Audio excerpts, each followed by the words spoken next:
Hi everybody, and welcome back to the workshop. For those of you just now joining, I'm David Duncan with D Squared Knives. Thank you for joining. It's great to have you. So in this episode, we'll be picking up where we left off on our integral bolster chef knife build. In the last video, I believe we left off tempering. So the importance of tempering a blade is after the heat treatment, the blade and the metal is very hard. It's almost brittle. So it's very prone to cracking, fracturing, and shattering, which isn't what we want. So you temper the blade to give it a little more toughness, a little more durability, so then it doesn't crack or fracture while you use it. So with that being said, we'll go ahead and get into the episode. Now, step one is to hop over on the grinder, and we're going to go ahead and get our bevels nice and pristine, finished up. After that, we'll go ahead and hand sand. So let's get right after it.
Finally got the blade all hand sanded, took it up to 1500 grit.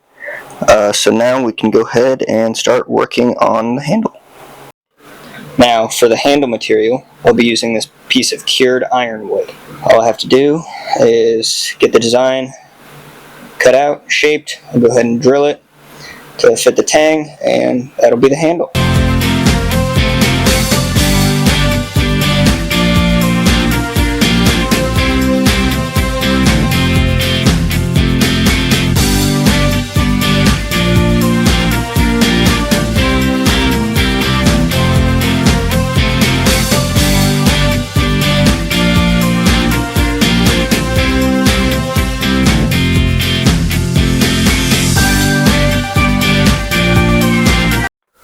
As you can see here, we went ahead and I got my handle profiled and ground. Fits right in there. So now we're going to go ahead and get it epoxied.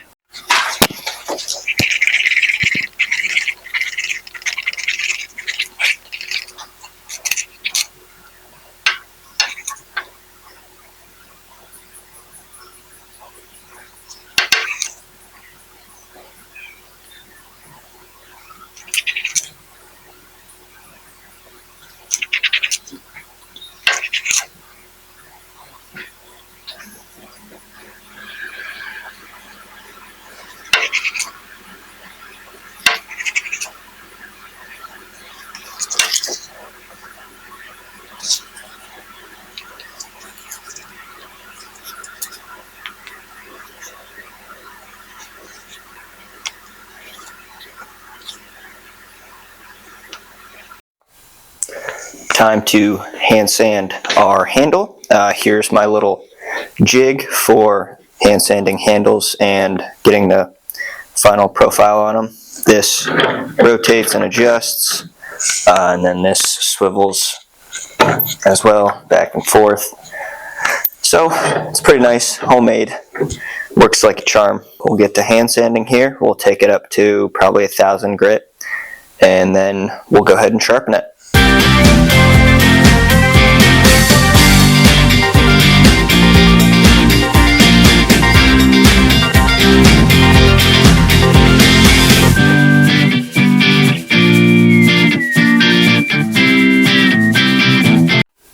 So with the handle all finished up, time to jump over and work on the sheath. As you can see, I got the pattern cut out for the pocket of the sheath. Got the knife drawn on there. Got the welt cut out. The welt's job is it sits between the two folds and it protects the threads of the sheath. So when you put in and take out the knife, the blade doesn't cut through the threads and open the sheath up. So with all that being said, let's jump into it. Step one is to wet the leather. This helps it become a little softer and more pliable, so it takes stamping and carving better. It also helps when you fold over the pocket, it helps it crease a little more.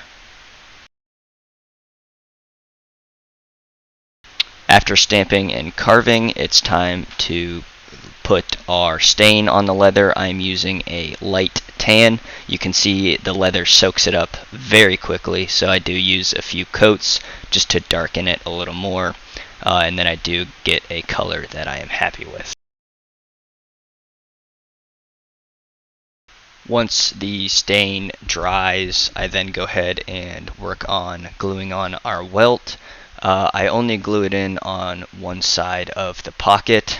I do this because I can then fold the pocket over the knife, make sure the knife has a good clean fit up, then there are no problems, and in case I need to remove some material or add some material, I can just make some minor adjustments without having to tear apart the whole sheath or have it be ruined and start again.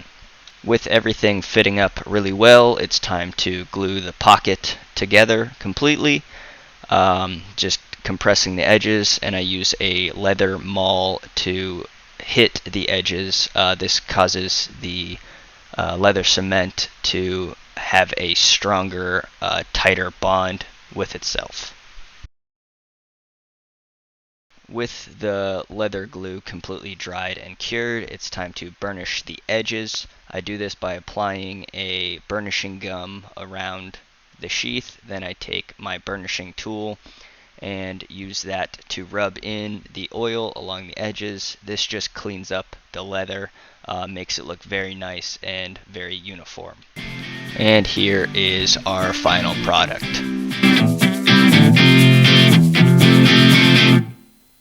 So with the leather sheath finished up, I went ahead and sharpened the blade. So this project has come to a conclusion. It's been a fantastic learning process for me. It was my first integral bolster. I learned a lot and it was a great experience. And thank you guys for following along with me. And with that, we'll see you in the next one.